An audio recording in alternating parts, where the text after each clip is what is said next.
chers partenaires, chers amis, chers collègues. Je suis heureuse de vous présenter ce soir Claude Esclatine, qui est le nouveau directeur du réseau France Bleu, qui est évidemment tout à fait partie prenante dans cette belle soirée. Et je lui laisse la parole. 30 ans, c'est un beau cadeau que nous faisons et que nous faisons à tous les gens que vous êtes et qui sont derrière nous. De cet anniversaire de la station France Bleu Gare Lozère, qui donc aujourd'hui ou à quelques jours près est trentenaire. C'est une chaîne de radio très emblématique du réseau France Bleu, des 44 chaînes sur l'ensemble du territoire, qui ont aujourd'hui près de 4 millions d'auditeurs quotidiens. C'est une chaîne Gare Lozère qui est très importante pour nous parce qu'elle est très emblématique, je l'ai déjà dit. Elle est emblématique parce que cette radio elle est exigeante. D'abord parce qu'elle traite d'informations, de toute forme d'information. Celle des jours heureux, des moments heureux, celle des jours généreux de couleurs, de gaieté, c'en est un aujourd'hui. Elle traite aussi de temps en temps de l'actualité un peu moins drôle, un peu plus compliquée, des moments difficiles, mais on les passe un peu à l'oubli aujourd'hui. Mais il y en a quelques-uns de la population et de ces deux départements qui nous sont chers dans la radio Gare Lozère. C'est une radio importante à ce niveau-là qui parle de tout, d'économie, de politique, qui parle de la vie quotidienne surtout, qui parle à la population.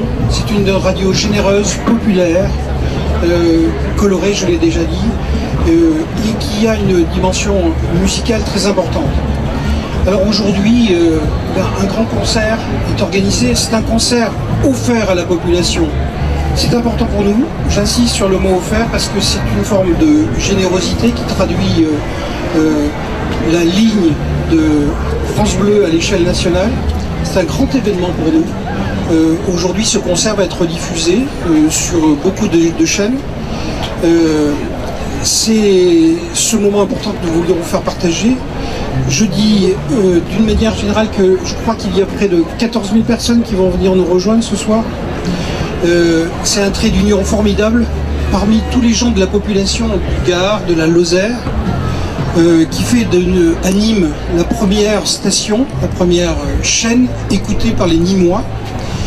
Trait d'union entre bien sûr tous les habitants de ce département, avec toute la tradition ancestrale, tradition ouvrière, bien évidemment, tradition agricole, nous n'oublions pas, mais nous nous adressons à la population de ces deux départements, mais également à tous les gens qui transitent, qui peuvent entendre en passant par les autoroutes et les routes de la région combien il y a de trésors et de charme que recèle la région Gare Lozère évidemment, mais également à tous les gens qui y résident, parce qu'on s'intéresse aussi aux touristes, aux gens qui viennent séjourner, qui viennent passer des moments de détente et des moments de vacances.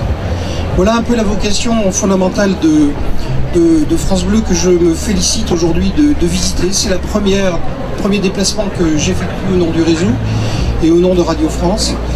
Dire deux mots pour terminer, pour remercier toutes les autorités. D'abord l'établissement public. Et je voudrais saluer avec beaucoup de ferveur l'implication formidable de Paolo Wojtowski qui a été, je crois, formidable dans la préparation, un travail acharné depuis des années, depuis des mois en tout cas. Et puis féliciter, je fais sa connaissance aujourd'hui, pour moi c'est un moment presque d'émotion, que de saluer Fabienne Bureau, directrice de la station de Gare Lozère. Elle est toute timide, mais ça va se passer. C'est un très mauvais moment à passer, mais ça va s'arranger. On fait la connaissance aujourd'hui, donc vous le répétez à personne, mais elle va occuper une place importante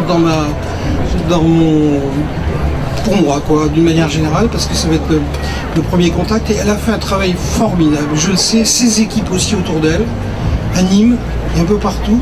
Elle s'est battue comme une lionne pour que cette soirée ait eu lieu. Donc je voudrais lui rendre un hommage tout à fait particulier.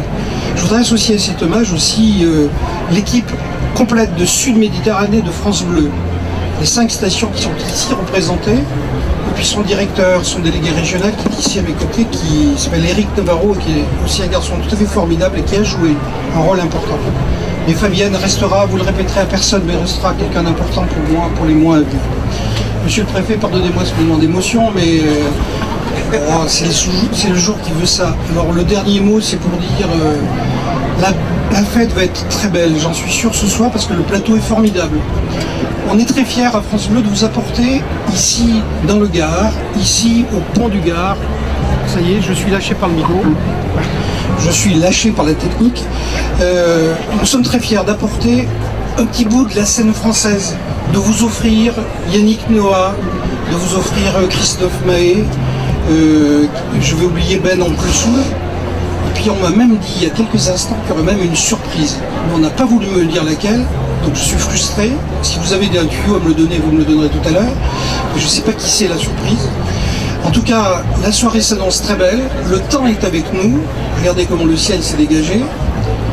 Que la fête soit belle, que la fête soit formidable, qu'elle soit gardée dans toutes vos mémoires, et vive France Bleu, Gard-Lozère.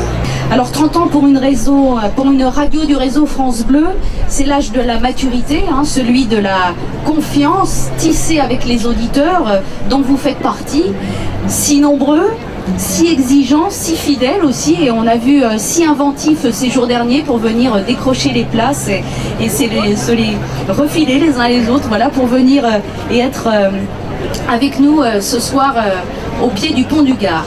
Tous ces habitants du Gard, de la Lozère qui comptent sur nous, sur nos journalistes, nos animateurs, nos techniciens, nos chargés d'accueil et tous ces personnels de France Bleu qui ont cette notion de service public chevillé au corps. C'est important de le dire, c'est important de le porter parce que vraiment nous sommes habités chaque jour par ça. Un concert, un plateau exceptionnel, voilà le cadeau que nous vous faisons ce soir, que nous faisons ce soir aussi aux auditeurs. Depuis des semaines, donc en très grand nombre, on les a accueillis à la radio pour qu'ils puissent venir retirer leurs invitations. L'engouement que nous avons rencontré à Nîmes nous a fait chaud au cœur. À Alès, à Bagnols-sur-Cèze, à Uzès, à Mende, où nous sommes allés au Gros du Roi et puis ici au pont du Gard. Ils étaient à chaque fois des centaines, sous la pluie, au saut du lit, en pleine nuit, dans la chaleur. Enfin, on a vraiment eu de la chance de ne pas avoir d'accident parce que c'était assez improbable parfois. Voilà, donc ce petit brin de folie pour qu'il soit présent avec nous ce soir. Un lien de confiance construit dans les moments les plus difficiles. Claude le disait, on l'évoque souvent, les missions remplies par France Bleu Gard-Lozère par le passé, par les personnels qui sont ici et qui sont souvent présents depuis très longtemps lors des inondations, les décennies passées notamment, vous le savez, ça a toujours été très, très important. Le concert de notre anniversaire, a pu se construire grâce à des partenaires. Je vais les citer quelques-uns, les principaux. Le Conseil régional Languedoc-Roussillon, le Conseil général du Gard, le Crédit Mutuel, Perrier, entreprise emblématique, ERDF, Edgar Tango, le musée du bonbon Haribo. Nous les remercions. Un coup de chapeau également à Paolo Toeschi, le directeur du pont du Gard, à ses nerfs solides. Merci Paolo, à toute son équipe qui est si efficace et si sympathique. Voilà, donc place à la musique, vous entendez derrière moi, c'est parti. Donc je vais me taire, je vous souhaite un bon anniversaire, je nous souhaite un bon anniversaire.